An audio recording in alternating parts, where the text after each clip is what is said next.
Study IQ IAS, अब तैयारी हुई affordable. Welcome to your channel Study IQ. My name is Udisha and once again here I am with the next session on the topic verb. We discussed about the basics of verb in the first session of the same series. आप लोगों को एक reminder दे रही हूँ कि Friday को आप लोगों का वर्ब का पहला सेशन हुआ था जिसमें हम लोगों ने ये जाना था कि वर्ब कितने टाइप के होते हैं और बेसिकली वर्ब कैसे सबसे ज़्यादा इम्पॉर्टेंट होता है जब हम ग्रामर पढ़ते हैं या अगर हम रिटन इंग्लिश सुधारना चाहते हैं, स्पोकन इंग्लिश सुधारना चाहते हैं, इंग्लिश की अंडरस्टैंडिंग को बेटर करना चाहते हैं। तो everybody who's here with me, thank you so much for waiting and thank you so much for joining me live. Now ये चार्ट मैंने आपको पिछले क्लास में दिखा दिया था। सो ये कैटेगराइजेशन होता है। वर्ब को सबसे पहले दो प्राइमरी कैटेगरीज में बांटा जाता है, main and then auxiliary verbs. आपके ऑक्सिलरी वर्ब का दूसरा नाम होता है हेल्पिंग वर्ब। और उसके बाद हमने डिस्कशन शुरू किया था कि मेन वर्ब जो होते हैं उन्हें दो हिस्सों में बांटा जाता है, फाइनाइट, नॉन फाइनाइट। फाइनाइट के दो टाइप्स होते हैं। सो प्राइमरीली आज का सेशन हमारा ट्रांजिटिव इंट्रांजिटिव के ऊपर होने वाला है। जिस किसी को भी ये लगता है कि पिछला वाला सेशन याद नहीं है, अगर कहीं भी आपको कनेक्ट करने में प्रॉब्लम आती है तो I request you to watch that video एक बार। अच्छा, यहाँ पर मेन वर्ब हम जिसे बार बार कह रहे हैं ये एक्शन एक्सप्रेसिंग वर्ड्स होते हैं। जो वर्ड्स आपको एक्शन दिखाते हैं उन्हें हम मेन वर्ब का नाम देते हैं। ऑलराइट, आगे बढ़ते हैं और मेन वर्ब के दो टाइप्स को समझते हैं। दो तरीके की मेन वर्ब्स होती हैं हमारे पास। एक होती है ट्रांजिटिव, दूसरी होती है इंट्रांजिटिव। नाउ ट्रांजिटिव और इंट्रांजिटिव को समझने से पहले हमें ये समझना होगा कि हमारे पास ग्रामर के अंदर तीन एलिमेंट्स होते हैं, सब्जेक्ट, वर्ब्स एंड ऑब्जेक्ट। देखो, सब्जेक्ट और ऑब्जेक्ट का काम जनरली नाउन करता है या फिर प्रोनाउन करता है। सब्जेक्ट कौन होता है? जो एक्शन को कर रहा है या फिर जो भी आपका टॉपिक ऑफ डिस्कशन है, ठीक है, डूअर या फिर टॉपिक ऑफ डिस्कशन को आप बोलते हैं अपना subject. For example, Ram is studying अगर आप बोल रहे हैं तो यहां पर एक्शन कौन कर रहा है? राम कर रहे हैं। मान लो मैंने यहां पर लिख दिया राम इज स्टडीइंग इंग्लिश, तो जो एक्शन एक्सक्यूज मी, ओके, सो सबसे पहला आपने देखा कि आपका जो सब्जेक्ट है वो कौन है? एक्शन को करने वाला आपका डूअर, ठीक है। अभी वो क्या एक्शन कर रहे हैं? वो स्टडीइंग कर रहे हैं, यानी वो पढ़ाई कर रहे हैं। उस एक्शन को हम कहते हैं वर्ब। और एक्शन जिस चीज के ऊपर, जिस इंसान के ऊपर हो रहा होता है उसे हम कहते हैं ऑब्जेक्ट। तो ऑब्जेक्ट की डेफिनेशन हो जाएगी receiver of the action. Action के रिसीवर को हम कहते हैं ऑब्जेक्ट। कूल। नाउ अंडरस्टैंड, इस सेंटेंस में राम है हमारे डूअर, कर्ता। क्या कर रहे हैं वो? एक्शन उनका स्टडीइंग है। स्टडीइंग वो किस चीज के ऊपर पढ़ रहे हैं, यानी वो जो पढ़ाई कर रहे हैं किस चीज की कर रहे हैं। तो यहां पर आपको आपका ऑब्जेक्ट इंग्लिश दिखाई दे रहा है। सो ये जो एक्शन है इसको रिसीव कर रहा है आपका सब्जेक्ट इंग्लिश, इसलिए आपका ऑब्जेक्ट यहां पर इंग्लिश हो गया, ठीक है। ये मैंने आपको इसलिए समझाया कि ऑब्जेक्ट क्या होता है ताकि आप समझ पाएं कि ट्रांजिटिव और इनट्रांजिटिव वर्ब्स क्या होती हैं। ये समझाने से पहले चलिए मैंने आपसे पूछे, मैं आपको दो सेंटेंसेस देती हूं, ठीक है। You tell me which one is correct. अगर मैंने कहा जैक इज एब्सेंट, ओके, और सेकेंड सेंटेंस है आपका जैक एब्सेंटेड। और अब मैं अभी से बेट लगा रही हूं कि ज्यादातर स्टूडेंट्स कहेंगे सेकंड सेंटेंस गलत है, ठीक है। Do comment your answers. Second वाले को ज्यादातर लोग कहेंगे कि ये गलत है। बट क्या आपको लगता है कि एब्सेंटेड कोई वर्ड नहीं होता? Do you think absented is not a word? अगर आप इस बेसिस पर कहने वाले हैं कि ये सेंटेंस गलत है तो फिर अनफॉर्चुनेटली आप गलत हैं, बिकॉज एब्सेंटेड एक वर्ड होता है। जो तुम्हारा वर्ड होता है एब्सेंट, ये हो सकता है एक वर्ब यानी कि एक एक्शन, और ये एक एडजेक्टिव भी हो सकता है। फॉर एग्जाम्पल तुम अपना पहला सेंटेंस जब देखोगे तो it says Jack is absent. Now absent यहाँ पर आपको इनके बारे में कुछ बता रहा है. सो कोई क्वालिटी आपको पता चल रही है, कोई जानकारी आपको आपके नाउन के बारे में मिल रही है. नाउन के बारे में अगर कोई आपको इंफॉर्मेशन देता है वर्ड, तो हमेशा क्या होता है, वो एडजेक्टिव होता है. ठीक है, दिस इज योर एडजेक्टिव.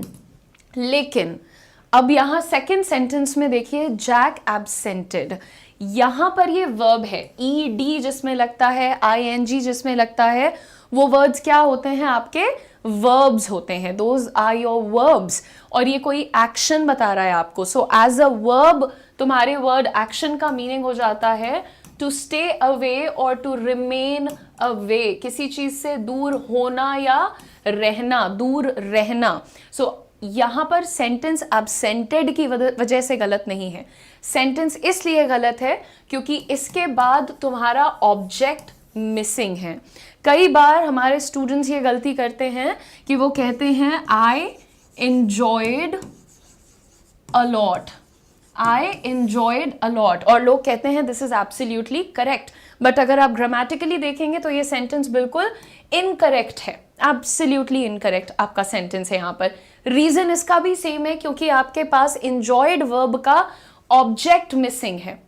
ठीक है, ये मैं आपको क्यों पॉइंट आउट कर रही हूं कि कुछ ऐसे वर्ब्स होते हैं जो कि तब तक खुश नहीं होते, तब तक एक सही सेंटेंस नहीं बनाते जब तक कि आप उनको ऑब्जेक्ट नहीं प्रोवाइड करते. इस तरह का सेंटेंस बनाना या सिर्फ जैक एब्सेंटेड कहना एब्सोल्युटली इनकरेक्ट हो जाता है. यही रीजन है कि आज आप पढ़ने वाले हैं ट्रांजिटिव और इंट्रांजिटिव वर्ब्स को. सबसे पहले समझिए, आपका जो वर्ड होता है ट्रांजिट. ट्रांजिट बात करता है movement from one place to another की. Transfer of one thing from one place to another. किसी चीज का स्थानांतरण, मूवमेंट, इधर से उधर जाना, उसी को हम कहते हैं ट्रांजिट. करेक्ट. यहां पर ट्रांजिटिव आपका जो वर्ब होता है, those are verbs that transfer, जो कि ट्रांसफर करती है एक्शन को ऑन द ऑब्जेक्ट. ये वो वर्ब्स होती हैं जिन्हें अपने ऑब्जेक्ट पर अपने आप को ट्रांसफर करना होता है. राइट. और ये वही वर्ब्स हैं जिन्हें अगर आप ऑब्जेक्ट नहीं देंगे तो they will never be able to make a proper sentence for you. Okay. So यहां पर जैसे मैंने आपको अभी एंजॉयड का एग्जाम्पल दिया था, आपको कहना चाहिए आई एंजॉयड द मूवी. अब अगर आपके पास मान लीजिए कि मूवी, पार्टी, प्लेस, ट्रैवलिंग या कोई ऐसा ऑब्जेक्ट नहीं है, जैसे आई एंजॉयड द मूवी में क्या आपका ऑब्जेक्ट है, मूवी आपका ऑब्जेक्ट है.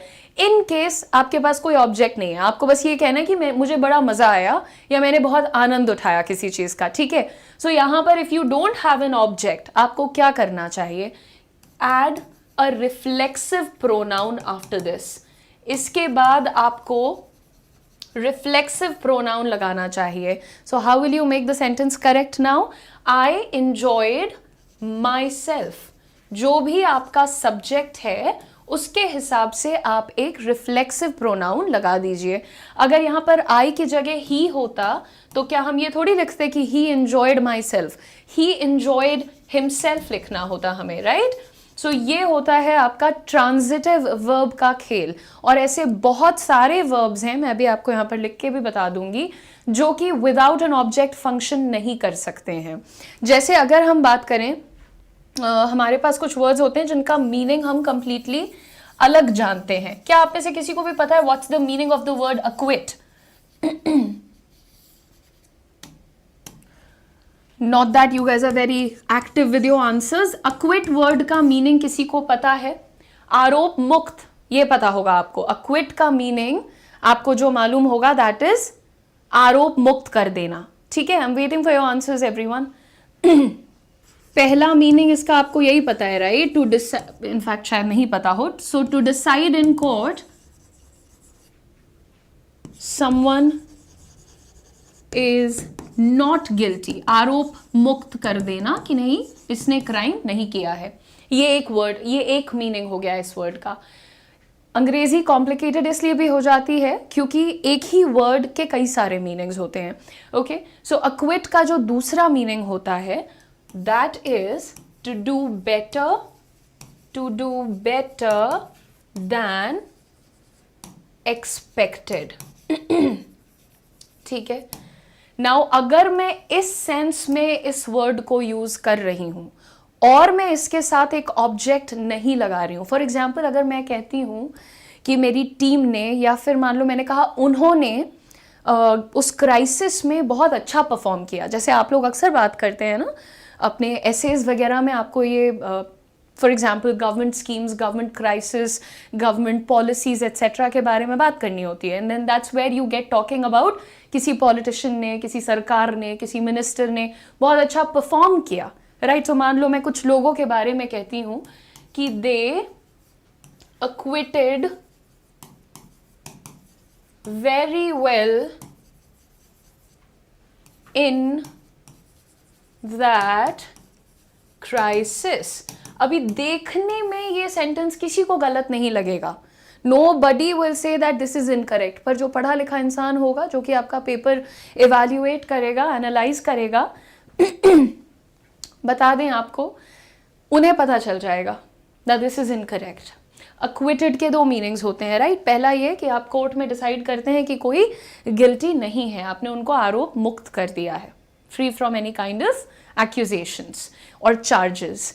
Now the other meaning is to do better than expected, उम्मीद से बेहतर परफॉर्म करना. Cool. Now you see they acquitted very well in that crisis. आप क्या कहना चाह रहे हैं कि उस क्राइसिस में जो उम्मीद थी उससे बेहतर उन्होंने परफॉर्म किया. सो अक्विटेड यहां पर अकेला नहीं लगेगा. अक्विटेड या तो आपसे मांगेगा कि कोई ऑब्जेक्ट लगाओ, अब क्या ऑब्जेक्ट लगाओगे, पता तो है नहीं ये क्या लगाना है. तो अगर कोई एक्स्ट्रा वर्ड नहीं पता है तो ये पता कर लीजिए कि रिफ्लेक्सिव प्रोनाउन लगा दीजिएगा. दे acquitted themselves very well in that crisis. Now this becomes a better sentence and a grammatically correct one on top of that. ठीक है.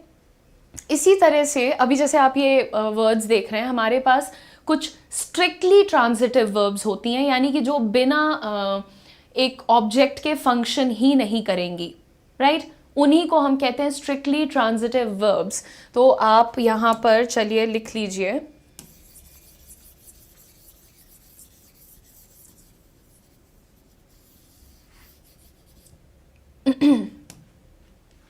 जैसे मैंने आपको बताया absent, enjoy, acquit, avenge यानी किसी के हिस्से का बदला लेना. ठीक है. absent, enjoy, acquit, avenge, resign, reconcile. ठीक है. ऐसे वर्ड्स वो होते हैं जो स्ट्रिक्टली ट्रांजिटिव हैं इन नेचर. ठीक है. नाउ रिजाइन और रेकनसाइल में बच्चे कंफ्यूज हो सकते हैं. देखो, रिजाइन का मतलब क्या पता है आपको? नौकरी पे त्याग पत्र दे देना, राइट. किसी नौकरी को छोड़ देना. बट यहाँ पर उसका ये मीनिंग नहीं है. रिजाइन करना इन अ सिचुएशन का मतलब होता है to accept something like this is inescapable, मतलब मैं इससे बच नहीं सकता, this is unavoidable, right. Inevitable is the right word by the way for such situations, जो मैं याद कर रही थी. लेकिन हाँ, तो जब आप किसी चीज़ को इसलिए स्वीकार कर लेते हैं क्योंकि यार ये हट नहीं सकता या इसको मैं अवॉइड नहीं कर सकता, so you just accept the situation, right. उस सेंस में जब यूज करिएगा तब इसके साथ आप ऑब्जेक्ट 100% लगाइएगा. रेकनसाइल का मतलब क्या पता होता है? लोगों को पैचअप कर लेना, लड़ाई झगड़ा अपना सॉर्ट आउट कर लेना. लेकिन रेकनसाइल का दूसरा मीनिंग होता है. What is the meaning of the word reconcile? जिस तरीके से आप यहाँ पर देख रहे हैं सरेंडर, रिजाइन, ठीक उसी तरीके से स्वीकार कर लेना, बस रिलक्टेंटली किसी चीज को एक्सेप्ट कर लेना. जैसे अगर यहाँ पर आपको एक एग्जाम्पल देते हैं कि जेरी reconciled to his किसका behaviour? To his parents behaviour. तो ओके सॉरी, यहाँ पर लगेगा अपॉस्ट्रोफी, यहाँ नहीं। पेरेंट्स बिहेवियर, कभी कभी ये नहीं होता है कि मम्मी पापा का कोई बिहेवियर है, कोई व्यवहार है या कोई डिसीजन है जो हम अदरवाइज एक्सेप्ट नहीं करना चाहते बट इसलिए कर लेते हैं क्योंकि वो पेरेंट्स हैं। सो यहाँ पर वही सेंस में आपका वर्ड कैरी किया जा रहा है। ये नहीं कह रहा है कि इसने मम्मी पापा से लड़ाई अपनी सॉर्ट कर ली है, उसने स्वीकार कर लिया है सिचुएशन को और वो भी थोड़ा रिलक्टेंटली किया है। तो यहाँ पर आपको ऑब्जेक्ट नहीं दिख रहा है अभी। Where is the object? Jerry reconciled himself. So you need another reflexive pronoun in this case. So transitive आपकी बहुत complicated kind of verbs होती हैं। बहुत सारी ऐसी verbs होती हैं students जो कि transitive भी होती हैं, intransitive भी होती हैं, right? So those are called ditransitive, right? अभी इसी तरह से आपके पास कुछ ऐसे verbs होते हैं जिनको कभी ज़रूरत ही नहीं पड़ती है। They don't really need an object. तो उन्हीं को हम जो next जिनके बारे में बात करने वाले हैं वो कौन से verbs हैं हमारे पास? Intransitive. जब एरर डिटेक्शन के क्वेश्चंस आप देखते हैं आपको परेशानी होती है, वो इसीलिए होती है क्योंकि हम अपने बेसिक कॉन्सेप्ट्स ऑफ ग्रामर को क्लियर नहीं करते हैं। हम डायरेक्टली क्वेश्चन लगाना चाहते हैं या फिर कई बार हम सोचते हैं कि बोलते रहो और ठीक हो जाएगा। वो एक तरीका होता है। स्पोकन इंग्लिश के केस में ये ज़रूर हो सकता है that you start speaking in English today and like over a period of time काफ़ी इंप्रूवमेंट होगा अगर आप सही संगत में हैं, if you are in the right company. But if you are not in the right company then the chances are that you might deteriorate, your situation might deteriorate from there, उससे ख़राब हो सकती है। तो पहले कोशिश ये किया करिए कि थोड़ा सा समझ के फिर आप बोलिए। दो नहीं, जो हमारी सेकंड कैटेगरी ऑफ वर्ब है, second type of main verb है, वो है intransitive। इन जब लगता है तो ये एक नेगेटिव प्रीफिक्स होता है ज़्यादातर। इन जो है वो नो की बात करता है। intransitive यानी कि क्या मतलब हो गया? No transfer of action on the object. ये वो वर्ब्स हैं जिनको एक्शन को दूसरे ऑब्जेक्ट पर ट्रांसफर नहीं करना होता है। For example, the baby smiled. If I say this, the baby smiled, this is absolutely fine. इसमें कोई दिक्कत नहीं है। ये सेंटेंस ना तो इनकम्प्लीट है ना तो ग्रामेटिकली इनकरेक्ट है, राइट? तो ऐसा क्यों हुआ? क्योंकि अब हमारे पास जो वर्ब है, जैसे कि जनरली जो किसी का स्टेट ऑफ बीइंग दिखाता है ना, जो जनरली किसी के अवस्था के बारे में जो वर्ब बात कर रहा होता है, वो ज़्यादातर करके इंट्रांजिटिव की कैटेगरी में होते हैं। और बहुत सारे वर्ब्स हैं जो ट्रांजिटिव और इंट्रांजिटिव दोनों हो सकते हैं। So that is also not a fight, but again पहचान लेना बेहतर रहता है। इसीलिए मैंने आपको कुछ एक लिस्ट यहाँ पर दे दी ताकि आप दिमाग में रखें इन वर्ड्स को। The baby smiled, I laughed, she sat, he ran, he did not sell, उसने नहीं बेचा। तो अब इसके बाद आपको ऑब्जेक्ट नहीं चाहिए, सिंपल फंडा है। क्या बताया मैंने? Verbs that do not need an object are called intransitive verbs। ठीक है, छोटे में लिख दिया है मैंने। intransitive verbs कहते हैं ऐसे verbs को जिनको अपने बाद ऑब्जेक्ट लगाने की आवश्यकता नहीं होती है। ठीक है, अच्छा एक बात बताइए, आप लोगों को ये पता है ग्रामर में कॉम्प्लीमेंट क्या होता है और एडजंक्ट क्या होता है? जैसे हम जब सेंटेंस बनाते हैं, क्योंकि आप लोग को डिस्क्रिप्टिव इंग्लिश का अक्सर सामना करना पड़ता है। So on a serious note, अगर आप अच्छा लिखना चाहते हैं तो आपको मालूम भी होना चाहिए भाई कि क्या चीज़ हमारे लिए बिल्कुल नेसेसरी है और क्या चीज़ हम बस लगा देते हैं ताकि शायद सुंदरता बढ़ जाएगी, शायद थोड़ा सा एम्फेसिस बढ़ जाएगा, है ना? तो क्या आपको पता है what are complements and what are adjuncts? देखो मैं आपको एक चीज़ दिखाती हूँ यहाँ पर। अगर हमने आपसे कहा she wrote a letter on her laptop, ये एक सेंटेंस का एग्जाम्पल है। अगर हमने यहाँ पर कहा he painted the wall blue, cool। ये दो सेंटेंसेस हैं जो कि आपको इजीली समझा सकते हैं कि एक कॉम्प्लीमेंट क्या होता है और एक एडजंक्ट क्या होता है।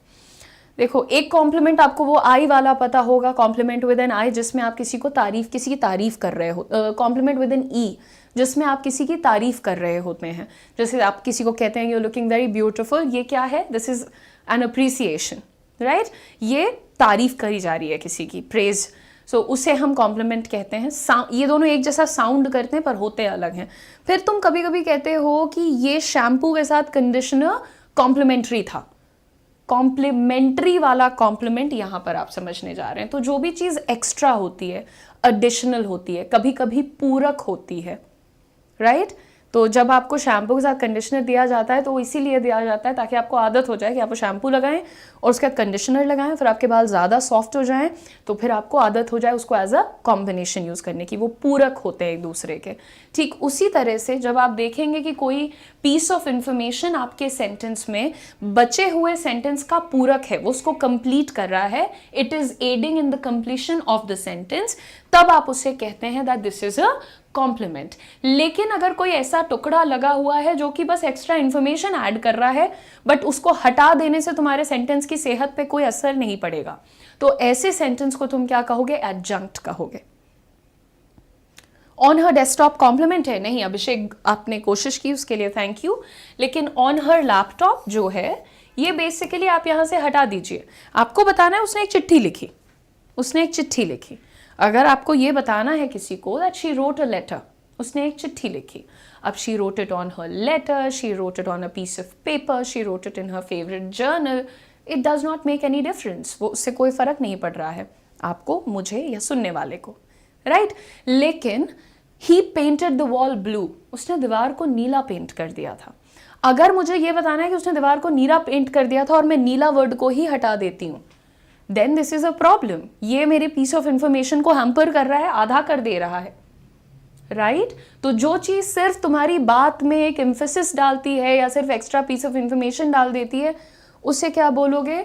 उसे बोलोगे एडजंक्ट।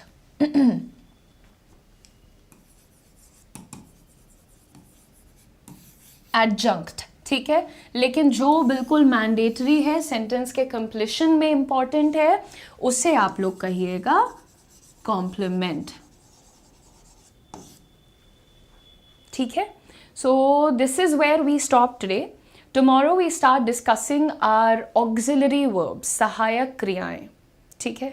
अच्छा चलो छोड़ो, ठीक है। एक्चुअली हमारे पास आज थोड़ा सा लेट हमें टाइम मिला था, बट ठीक है, we'll have to wind it up. आप लोगों को एक इम्पॉर्टेंट इन्फॉर्मेशन ज़रूर मैं दे देती हूँ यहाँ पर कि आपका अगर एक इंटरेस्ट है और आपको ये रियलाइजेशन है, देखो अगर की तो बात नहीं है, ये चीज़ आप ज़रूर बैठ करके सोचिएगा। If you want to grow in life, right? You want a good job, you want to start your own business, you want to go for an interview, you want to just leave a lasting impression on the bunch of people that you speak to. What is that one thing that can really contribute? वो एक कौन सी चीज़ है जो आपको बहुत ज़्यादा help कर सकती है? And that is your communication skill, right? Communication skill के साथ साथ अगर आपको बॉडी लैंग्वेज स्किल भी सिखाया जाए, यानी बॉडी लैंग्वेज ट्रिक्स सिखाई जाएं, कैसे आप ये फिगर आउट कर सकते हैं कि जिनसे मैं बात कर रहा हूँ, कर रही हूँ, उन्हें मैं कन्विंस कैसे करूँ, उन्हें मैं अपनी टीम में कैसे करूँ, उन्हें मैं इम्प्रेस कैसे करूँ, ये चीज़ें अगर आपको सिखाई जाएं तो डोंट यू थिंक कि आपकी आगे की जर्नी, आपकी ग्रोथ ज़्यादा ईजी हो जाएगी? ट्रस्ट मी, अगर आपको अभी ये रियलाइजेशन नहीं है कि आपको अंग्रेज़ी बोलना, अच्छी अंग्रेज़ी बोलना आना चाहिए, तो सूनर और लेटर ये रियलाइजेशन आपको हो जाएगा। बट किसी चीज़ को डिले करने का फ़ायदा नहीं होता है अभी, because there is a very nice sale going on. आप लोग एक अच्छा ऑफर के साथ अपने इस बैच स्किलिंग में एडमिशन ले सकते हैं। इस बैच के अंदर हम आप लोगों को इंग्लिश बोलना सिखा रहे हैं, एंड अलॉन्ग विद दैट कुछ इंपॉर्टेंट क्लासेस हैं जो कि बॉडी लैंग्वेज ट्रिक्स के लिए भी डेडिकेटेड हैं। So if you want to join the batch, आपको ज़्यादा कुछ नहीं करना है। आपके चैट बॉक्स में एक लिंक को हमने पिन किया है, just click on the link. Time निकाल करके एक बार बैठ के देखना कि स्टडी प्लान को कितने थरो तरीके से प्रिपेयर किया गया है, सो दैट तुम्हारी ग्रामर, तुम्हारी वोकैबुलरी, तुम्हारा जो पब्लिक स्पीकिंग का फियर है, वो सारी चीज़ों को हम लोग एलिमिनेट करके और तुम्हें नेक्स्ट लेवल के लिए प्रिपेयर कर पाएँ। So if you really want to enrol in the batch, just click on the link, read the study plan. For maximum discount use your code UMLIVE. Sale is for a limited time, so utilize this opportunity, use this opportunity, get maximum discount, get your batch, see you in the live classes. आपकी live classes शुरू हो रही है 19th February से, okay. And let me also tell you कि आपकी live classes जो होंगी 1 hour की हुआ करेंगी, ठीक है। साथ ही साथ आपको practice sheets, quizzes etcetera provide किए जाएंगे। एंड जितना हो सकेगा उतना आपको बोलने का मौका दिया जाएगा। You will get a chance to speak more, right. वो जो डर है तुम्हारे अंदर या हेजिटेशन है या आपको लगता है कि मैं उतना अच्छा नहीं बोलता जितना बोलना चाहिए, ये सारी प्रॉब्लम्स कंप्लीटली एलिमिनेट की जा सकती हैं। अभी ड्यूरिंग द सेल आपको जो प्राइस मिल रहा है दैट इज 799 रुपीज़, ठीक है। 799 रुपीज़ में आपको ये बैच मिल रहा है with your coupon code UMLive. Use it. See you guys in the live class. Thank you very much for joining me daily. I'll see you tomorrow once again. Verb का session 3 लेकर के। और अगर आप लोगों को कोई और grammar topic में confusion है और आप उसको सीखना चाहते हैं तो you can let me know in the comment section as well. Thank you so much. God bless you. Tata. Bye-bye. Study IQ IAS, अब तैयारी हुई अफोर्डेबल।